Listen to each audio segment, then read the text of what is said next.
உலகத்துல மனிதர்கள் மனதுக்குள்ள இருந்த கருணை மெதுவா குறைய ஆரம்பிச்சா அதோட முதல் அதிர்வு பூலோகத்துல இல்ல தங்கங்களே, தேவலோகத்துல தான் உணரப்படும்.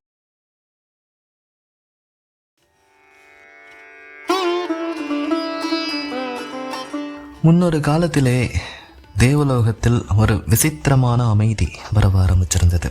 அது சாதாரண அமைதியா இல்லை, புயலுக்கு முன்னாடி வர்ற அமைதி மாதிரி இருந்தது. சில புனித நட்சத்திரங்கள் வழக்கத்தை விட மங்கள தெரிய ஆரம்பிச்சிருந்தது. தேவ சபை மண்டபத்தில் இருந்த முனிவர்களும் தேவர்களும் அதை பார்த்து மெதுவா குழப்பப்பட ஆரம்பிச்சிருந்தாங்க.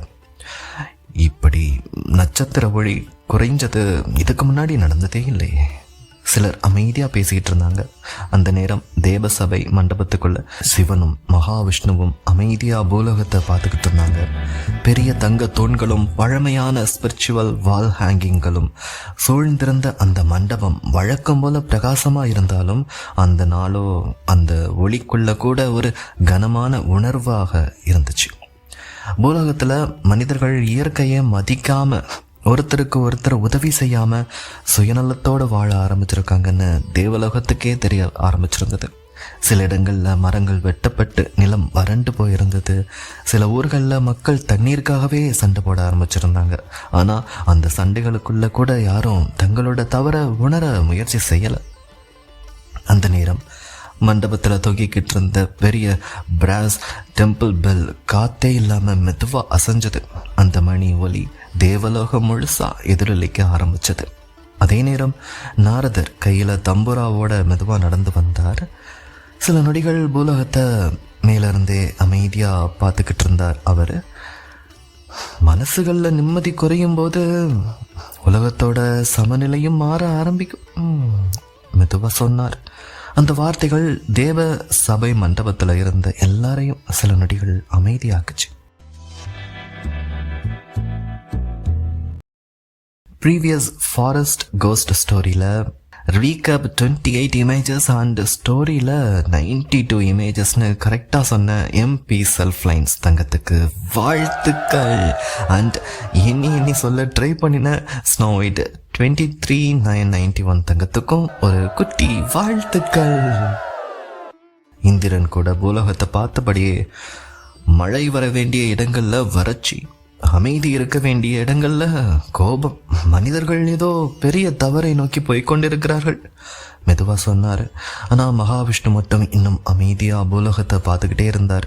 ஏன்னா இன்னும் சில மனிதர்களோட மனசுக்குள்ள நன்மை அப்படிங்கிறது முழுசா இறந்து போகவில்லை அப்படிங்கிறது அவருக்கு தெரியும். அந்த நேரத்திலேயே பூலோக வானத்துல கரு மேகங்கள் மெதுவா திரள ஆரம்பிச்சிருந்தது தங்கங்களே. அதே நேரம் பூலோகத்துல தெற்கின் பசுமை மலைகளுக்கு நடுவில் இருந்த திருவானமலை மண்டபம் முழுசா புனித தீப திருவிழாவுக்காக உயிர் பெற்ற மாதிரி மாறிக்கொண்டிருந்தது. அந்த ராஜ்யத்துல ஒவ்வொரு வருடமும் நடைபெற அந்த தீப திருவிழா சாதாரண கொண்டாட்டம் இல்லை. அது தீபம். அந்த தீபம் சரியா எரிஞ்சா மழை சரியா பெய்யும், நிலம் வளமா இருக்கும், மக்கள் மனசுல நிம்மதி நிலைக்கும் அப்படிங்கிறது தான் தலைமுறையாக நம்பப்பட்டு வந்த ஒரு புனித நம்பிக்கை அது. அதனால அந்த திருவிழா நாள் வந்தாலே முழு ராஜ்யமும் வேற மாதிரி உற்சாகத்தோட மாறிடும். அந்த காலையிலிருந்தே கோயில் தெருக்கள் முழுசா கூட்டம் நிரம்ப ஆரம்பிச்சிருந்தது. வீட்டு வாசலெல்லாம் பெரிய பெரிய கோலங்கள், மரத்துக்கு மரம் தோரணங்கள் கட்டப்பட்டு காத்தோடு ஆடிக்கிட்டு இருந்தது. சில இளைஞர்கள் சேர்ந்து நீளமான LED டெம்பிள் லைட்ஸ்களை கோயில் சுவர்கள் மேலே கட்டி கொண்டிருந்தாங்க. இன்னும் சிலர் கோயில் வாசல் கிட்ட தொங்க வைக்கப்பட்டிருந்த பெரிய பிராஸ் டெம்பிள் பெல்லை பளபளப்பா தேய்ச்சி தொடச்சி சுத்தம் பண்ணிக்கிட்டு இருந்தாங்க. டேய், இந்த தடவை தீபம் ரொம்ப உயரமா எரியுமாண்டான்னு குழந்தைகள் கூட எக்ஸைட்மெண்ட்டாக சொல்லிட்டு ஓடிக்கிட்டு இருந்தாங்க அங்கிட்டும் அங்கிட்டும். பெண்கள் எல்லாம் சேர்ந்து பூமாலைகள் கட்டி கொண்டிருந்தாங்க. சந்தை தெருக்கள்ல மஞ்சள், குங்குமம், அகர்பத்தி வாசனை கலந்த காத்து முழுசா பரவி இருந்தது. தூரத்துல நாதஸ்வரம் ஒலிச்சுக்கிட்டு இருந்தது. அதுக்குள்ள கலந்த தவில் சத்தம் அந்த ஊரையே மெதுவா விழிக்க வைத்து கொண்டிருந்தது. அரண்மனை வாசலில் இருந்து மகாராஜா அலெக்ஸ் அகமதியாரும் மகாராணி ரோஸும், இளவரசிகள் வெண்பனி ஹரிணியும் பிரியா கமலியும் மக்கள் திருவிழா ஏற்பாடுகளை அமைதியா பார்த்துக்கிட்டு இருந்தாங்க. அக்கா, இந்த தடவை திருவிழா இன்னும் கிராண்டா இருக்குல்ல? பிரியா கமலி குழந்தை மாதிரி உற்சாகத்தோட சொல்லிக்கிட்டு இருந்தா. ஆனா வெண்பனி ஹரிணி மட்டும் கூட்டத்தையே சில நொடிகள் அமைதியா பார்த்தான். மக்கள் முகத்துல சந்தோஷம் இருந்தாலும் அந்த சந்தோஷத்துக்குள்ள ஏதோ தெரியாத ஒரு பதட்டமும் கலந்து இருந்தது. அவ உணர்ந்தா. அந்த நேரம் அரண்மனை வாசலுக்கு வெளியே சில வயசானவங்க அமைதியா பேசிக்கிட்டு இருந்தாங்க. கடந்த சில மாதங்களா வானிலை சரியாவே இல்லை. இந்த தடவை தீபம் நல்லா எரியணும் அப்படின்னு ஒருத்தர் கவலையோட சொல்ல, இன்னொருத்தர் உடனே இந்த தீபம் அணைஞ்சா அது நல்ல அறிகுறி இல்லைன்னு நம்ம முன்னோர்களே சொல்லியிருக்காங்களே, இதுவரை அப்படி நடந்தது இல்லை, நம்புவோம் மெதுவாக சொல்லவும் அந்த வார்த்தைகள் பக்கத்தில் நின்றுட்டு இருந்த மன்னர் அலெக்ஸ் அகமதியார் காதலையுமே விழுந்தது. அவர் உடனே மேலே வானத்தை பார்த்தாரு. அந்த நேரத்திலேயே தூர வானத்தில் கருமேகங்கள் மெதுவாக திரள ஆரம்பிச்சிருந்தது. திருவானமலை முழுசா திருவிழா உற்சாகம் இருந்தாலும் அந்த சந்தோஷத்துக்குள்ள தெரியாத ஒரு மாற்றம் மெதுவாக வளர ஆரம்பிச்சிருந்தது. முன்னாடி மாதிரி மக்கள் ஒருத்தருக்கு ஒருத்தர் உதவி செய்கிற மனசுங்கிறது குறைய ஆரம்பிச்சிருந்தது. எனக்கு என்ன கிடைக்கும் அப்படிங்கிறது யோசிக்கிறவங்க அதிகமாக இருந்தாங்க. சிலர் நல்லது செஞ்சாலும் கூட அதுக்கு பின்னாடி புகழ் கிடைக்கணும்னு ஆசைங்கிறது இருந்துச்சு. அந்த மாற்றம் மெதுவாக மனிதர்களோட வாழ்க்கையில் மட்டுமில்லை, இயற்கையில் கூட தெரிய ஆரம்பிச்சிருந்தது. சில இடங்களில் பெரிய மரங்கள்லாம் வெட்டப்பட்டு வெறிச்சோடி போன பாதைகள் உருவாக ஆரம்பிச்சிருந்தது.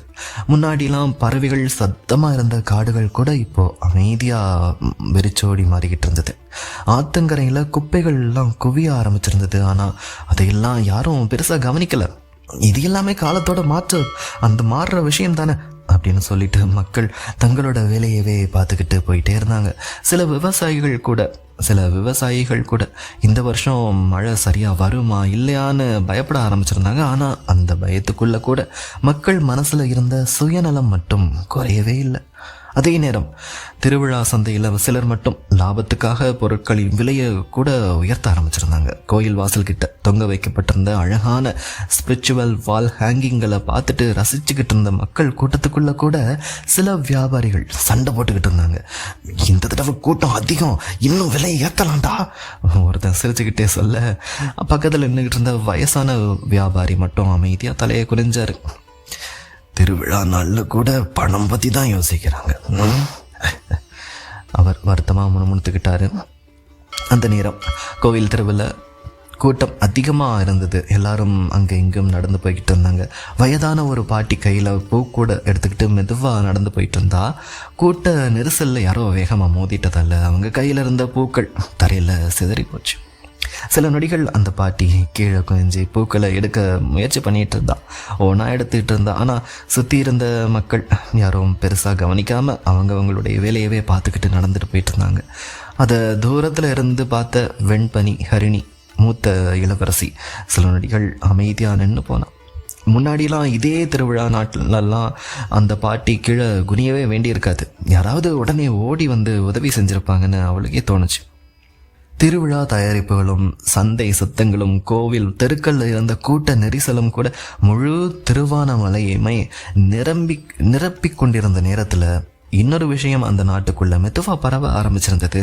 அது நிம்மதி பெட்டகத்தை பற்றின பழைய நம்பிக்கை. அந்த பெட்டகம் கிடைச்சவங்களுக்கு வாழ்நாள் முழுக்க நிம்மதி கிடைக்கும், மனசுக்குள்ள இருந்த பயமும் குழப்பமும் மறைஞ்சே போயிடும்னு தலைமுறையாக சொல்லப்பட்ட வந்த ஒரு மர்ம கதைனே வச்சுக்கலாம் அதை.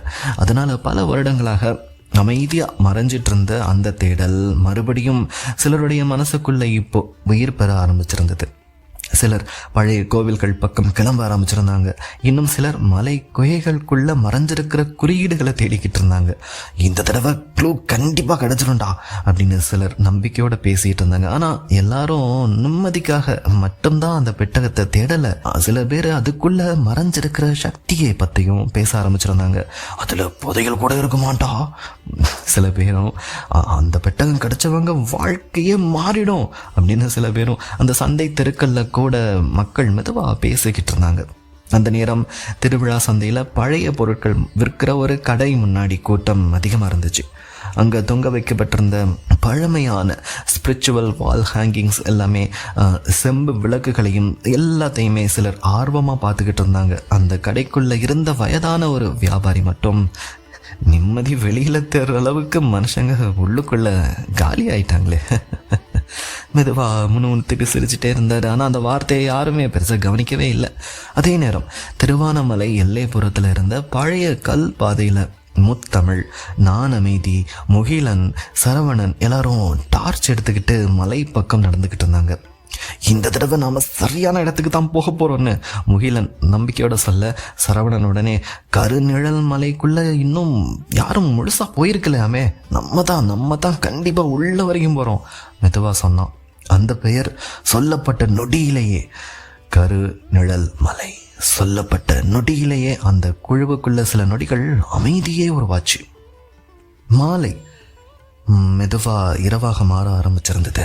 திருவானமலை முழுசா இருந்த சந்தை சத்தங்களும் கூட்ட நெரிசலும் கொஞ்சம் கொஞ்சமா குறைய ஆரம்பிச்சது. எல்லாருடைய கவனமும் இப்போ ஒரே இடத்துல தான் இருந்துச்சு. கோவிலுக்கு மேல ஏத்தப்பட போகிற அந்த புனித தீபத்துல. அந்த தீபம் எரிய ஆரம்பிக்கிற அந்த நொடிக்காக தான் முழு ராஜ்யமே காத்திருந்த மாதிரி இருந்தது.